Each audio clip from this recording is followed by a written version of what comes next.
Rising real estate prices don't benefit homeowners that much because if they moved they'd pay higher prices too.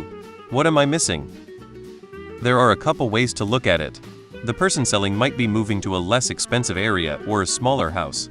Or the person selling might not mind moving to a more expensive house because they are selling their current house for such a large profit and will be able to put much more cash down. The homeowner can also potentially borrow larger sums against the house's increased value. That's basically correct, yes. When you are looking to upgrade, you are both a homeowner and a buyer, and it's the buyer that's disadvantaged. But if you wanted to sell your home to move in with a partner or because you wanted to move somewhere cheaper, you have this asset that's worth more than you paid for it. Leverage multiplies gains. Say I bought a house for $500K. I put $100K down. $400K mortgage. Let's say the home price doubles overnight. It's a million home. I have $600K equity and a $400K mortgage. I could sell or refinance the home to get access to the equity. With the cash on hand, I could buy more property or invest it elsewhere. Say open up my own business risky or perhaps put it some index funds. In general, people try to pay off their homes, but owing off your home turns your gains on appreciation to crap. And without that, real estate is actually a pretty lousy investment most of the time. You're missing that smug satisfaction of telling renters, well, at least in building equity. Private equity is buying all the houses. They might move to a different area. It makes sense for them to vote for housing regulations in their area to keep their house valuable.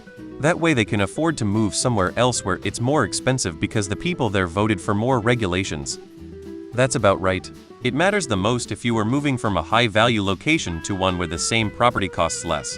Going the other direction can be very hard. In most situations, you are correct. There are a few other situations. Elderly couples sometimes want to downsize now that they don't have children in the house and don't need as much room. Some people might move to a place with a lower cost of living. That happened with one of the houses I was looking at. The retirees moved from a H-call to a L-call because their kids and grandkids moved there. Besides that, you either have to have someone die and the proceeds of the house passed as inheritance, or you have to own multiple houses. Theoretically, you could also draw on the equity of your house with a home equity loan. However, unlike mortgages, the interest rate isn't locked, so it's not great unless it's your only option to get money you need. First, worth mentioning, many people downsize. Maybe due to divorce, change in finances, or job relocation. Maybe because they are now empty nesters. Kids are off at college or all grown up. Husband and wife don't need such a big place anymore. Maybe the persons are retiring soon and just want a smaller place, with less cleaning, preferably no stairs, especially for those approaching their 60s. So they sell the house. If married couple, then up to $500K gains isn't even taxed at all, so they get a smaller condo or townhouse, whatever. The remaining money, untaxed BTW, they pay off other debts, or put in the bank to build interest at least until they figure something else to invest it into. Second, say you're not downsizing. You're getting a similar sized place, or even bigger. You could move your previous primary home tax basis over, I believe, once in a lifetime, last I recall hearing. This will help offset the now higher payment, making the place more affordable. Ask your CPA about this. For rental properties you may own, there is some without 31 exchange stuff and other little tricks available. Those who know. Really, it works this way. Every year your income increases while your payment stays the same, so your house payment gets lower in relation to your income, so that's good. When you go to move up, houses move up in different brackets. Starter homes and condos increase in price first, followed by second homes, jumbo homes, mansions, etc. You want to sell your house when your market is rising, and buy the step up before those prices rise too much. If everything has increased the same amount, give it some time to cool down or even decrease a little and be ready to go on the next go around. There is a caveat here. When interest rates go down, the prices go up even further and you can hypothetically take out a new mortgage at the new rate.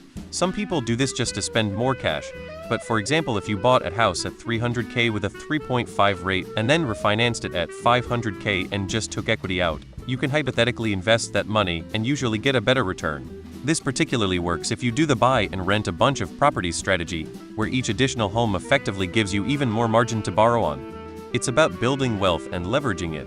Right now I'm in a $600K home. With upgrades, time appreciating, and good market conditions, it could be worth $700K. The $120K I invested is now $220K, plus the equity I've built. This plus a pay raise at work will allow me to go purchase the $900K property. Most sell, retire, and then move to a L-call area. within a limited geography that is correct. But what happens a lot is you own a home in NYC, Boston, etc. That house over 30 years went from 200 to 2 mm. You also managed to save the same percentage of your salary, say 3, but your salary is higher than in a low COL area, so your absolute savings value is also higher. Wouldn't matter except you move to the low COL area in South, but a nicer place for 1 mm. Now you have $1 million left and you have more savings than the local guy who had the same job, but made half the salary his whole life. If you are retired, then you don't care where you live, so you can sell and buy in a more economical area, or you rent it to your children, pay nothing in taxes on a $2 million house that you paid $200K for, and leverage that to get a place in a cheaper area. Benefits the property tax collectors. 100K, your original 100K down equals 200K equity if you did nothing. Assuming 20 down, 200K gets you down payment into a mill house, right? It's even nutter if you did a 5 down. It doesn't help homeowners who live in their home, but we have a ton of people who have bought their third, fourth, fifth home as an investment. Compare two people.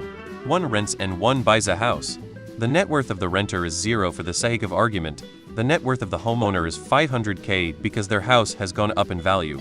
The homeowner sells their house for 500K cash and starts renting next door the renter, so they are in the same situation. Which one would you rather be?